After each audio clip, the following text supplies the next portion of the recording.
everyone. Welcome to an evening of Shakespeare in the Garden. My name is Bernadette Bazile and I'm a member of the Mid-Lea Garden Club. The Mid-Lea Garden Club is the caretaker of this Shakespeare Garden and was one of the groups who originally created it 29 years ago.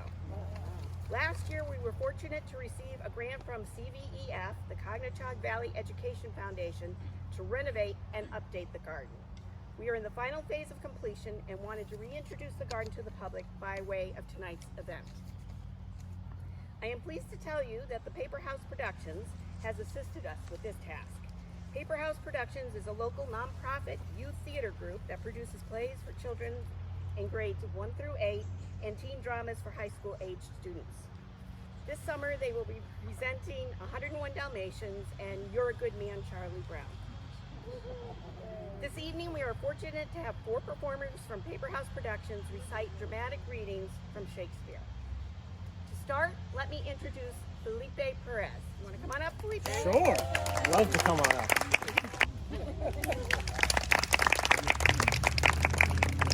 All right. To be or not to be? That is the question. Whether 'tis nobler to suffer the slings and arrows of outrageous fortune, or to take up arms against a sea of troubles, and by opposing end them, to die, to sleep. And in that sleep to say, we end the heartache and 1,000 natural shocks that death is heir to die, to sleep, perchance to dream, aye, there's the rub. For in that sleep of death what dreams may come. When we have shuffled off this mortal coil, must give us pause. There's the respect that makes calamity of so long life. For who would bear the whips and scorns of time, the oppressor's wrong, the proud man's contumely, the pangs of despised love, the law's delay, the insolence of office, and the spurns that patient merit of the unworthy takes, when he himself his quietus might make with a bare bodkin? Who would fardels bear to grunt and sweat under a weary life, but that the dread of something after death, the undiscovered country from whose bourne no traveler returns, puzzles the will, and makes us rather bear those ills we have than fly unto others we know not of. Thus conscience doth make cowards of us all. And thus the native hue of resolution is sickled o'er with the pale cast of thought, and enterprises of great pith and moment with this regard their currents turn awry, and the name they lose of action. Which play is that from, by the way? That is from Hamlet. That's from Hamlet. That's right. Okay, good. Okay, next we have Ashley and Hailey Kiiewski. Now they may be related. I'm not quite sure. Ashley is a sophomore at Connecticut Regional High School. She's been acting through PaperHouse for 8 years, has participated in Connecticut Productions, and works with her voice teacher. Some of her past roles include Lady Bracknell in The Importance of Being Earnest and Charlotte in Pride and Prejudice.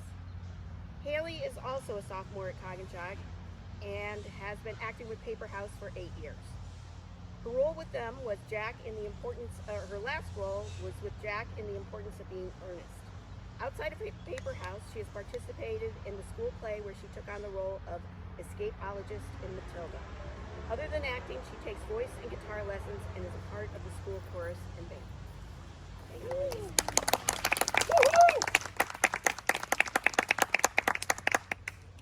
Peace, here comes my sister reading. Why should this a desert be? For is unpeopled? No. Tongues I'll hang on every tree that shall Sybil saying show. Some how brief the life of man runs his erring pilgrimage, but that the stretching of a span buckles in the sum of age. Some violated vows trick the souls of friend and friend, but upon the fairest vows are at every sentence end. Will I, Rosalinda, write, teaching all that reading to know, the quintessence of every sprite heaven would in little show. Therefore heaven and nature charge that one body should be filled with all graces wide Mars, nature presently distilled. Helen's cheek, but not her heart, Cleopatra's majesty, Atlantis' better part, Subicratia's modesty. Thus Rosalind of many parts, by heavenly synod was devised,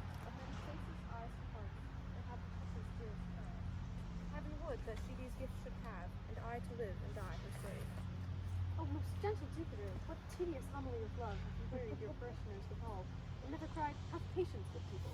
Did thou hear these verses? Oh yes, I heard them all, and more too, for some of them have in them more feet than the verses will bear. That's no matter. The feet might bear the verses. Aye, but the feet were lame and could not bear themselves without the verses, and therefore stood lamely in the verse. But didst thou hear, without wondering, how thy name should be hanged and carved upon these trees? I was 7 of the 9 days out of the wonder before you came. For look here what I found on the concrete. I was never so berhymed since Pythagoras' time that I was in either track, which I could hardly remember. So you have done this? Is it the man? And a chain that you once wore about his neck. Change your color. It could be him. Oh Lord, Lord, it is a matter for friends to meet, but mountains may be removed, earthquakes and so encounter. Nay, but who is it? Is it possible? Nay, I prithee now. With most petitionary vehemence, tell me who it is. Oh, wonderful, wonderful, and most wonderful, wonderful, and yet again, wonderful. And after all of that, out of all whooping, Good my complexion, dost thou think, though I in comparison like a man, I have a doublet and hose in my disposition? In one inch of delay more is the South Sea of discovery. I prithee, tell me who it is quickly, and speak apace. I would thou couldst stammer, that thou mightest pour this concealed man out of thy mouth, as wine comes out of a narrow-mouthed bottle, either too much at once, or none at all. I prithee, take the cork out of thy mouth, that I may drink thy tidings. and then put a man in your belly. Is he of God's making? What manner of man? Is his head worth a hat, or his chin worth a beard? Nay, he hath but a little beard. Why, God will send more, if the man will be thankful. Let me say the growth of his beard, if thou delay me not the knowledge of his chin. It is young Orlando, that tripped up the wrestler's heels and your heart, both in an instant. Nay, but the devil take mocking. Speak sad at back brow and true maid. I think, cuz, 'tis he. Orlando? Orlando. Alas the day, what shall I do with my doublet and hose? What did he when thou sawest him? What said he? What looked he? Wherein went he? What makes he here? Did he ask for me? Where remains he? How parted he with thee? And when shalt thou see him again? Answer me in one word. You must borrow me Gargantua's mouth first. 'Tis a word too great for any mouth of this sage's size. To say aye and no to these particulars is more than to answer the catechism. But doth he know that I am in this forest, and in man's apparel? Looks he as freshly as he did the day he wrestled? It is as easy to count atomies as to resolve the compositions of a lover. But take a taste of my finding him, and relish it with good observance. I found him under a tree with a dropped acorn. It may well be called Jove's tree when it drops forth such fruit. The audience, good madam. Proceed. There he lay, stretched along like a wounded knight. It would be pity to see such a sight. It well becomes the ground. Cry hollow to thy tongue, I prithee, it crivets unseasonally. He was furnished like a hunter. Oh, ominous! He comes to kill my heart. I would sing my song without a burden. Thou bringest me out of tune. Do you not know I am a woman? When I think, I must speak. Sweet, say on.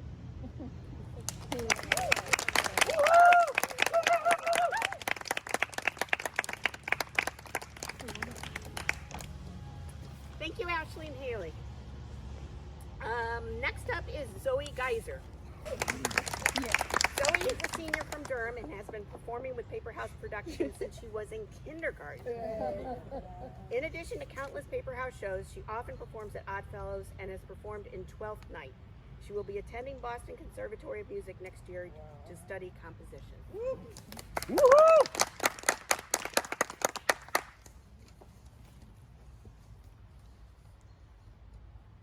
Take all my loves, my love. Yea, take them all.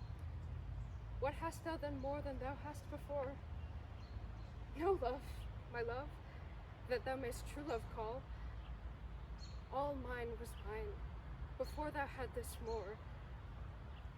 Then if for my love thou my love receivest, I cannot blame thee, for my love thou usest. But yet be blamed, if thou thyself deceivest by wilful taste of what thyself refusest. I do forgive thy robbery, gentle thief, although thou steal all of my poverty, and yet love knows it is a greater grief to bear love's wrong than hate's known injury. Vicious grace, in whom all ill will shows, kill me with spites, Yet we must not be foes.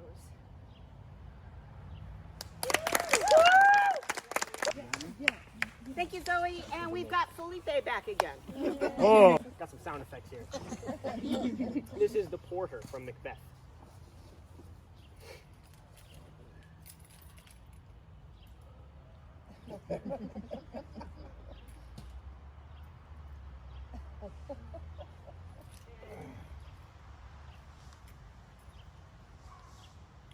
Here's a knocking indeed. If a man were porter of Hellgate, he should have old turning the key. Knock, knock, knock. Who's there? In the name of Beelzebub? Here's a farmer that hath hanged himself on the expectation of plenty. Come in time. Have napkins enow about you. Here, you'll sweat for it. Knock, knock. Who's there? In the other devil's name? Faith, here's an equivocator who could swear in both scales against either scale, who equivocated enough for God's sake, but could not equivocate to heaven. Oh, come in, equivocator. Knock, knock, knock. Who's there? Faith, here's an English tailor come hither for stealing from a French hose. Come in, tailor. Here you may roast your goose. Knock, knock, never at quiet. What are you? But this place is too cold for hell. I'll devil porter it no further. I had thought to have let in some of all professions that go the primrose way to the everlasting bonfire. Anon, anon, I pray thee. Big round of applause for the performance of PaperHouse Productions. Coming out on such a beautiful night. There's a display about the garden and the Shakespeare inside the library in the display case. If you go in that door right there, you can go check that out. And of course, you're free to stroll around the garden and look at everything that we've been working on over here and ask any of our club members questions. You can see we're all wearing these lovely purple shirts. We also have brochures about our club on the refreshments table and are always looking for new members. Thank you so much for attending this evening.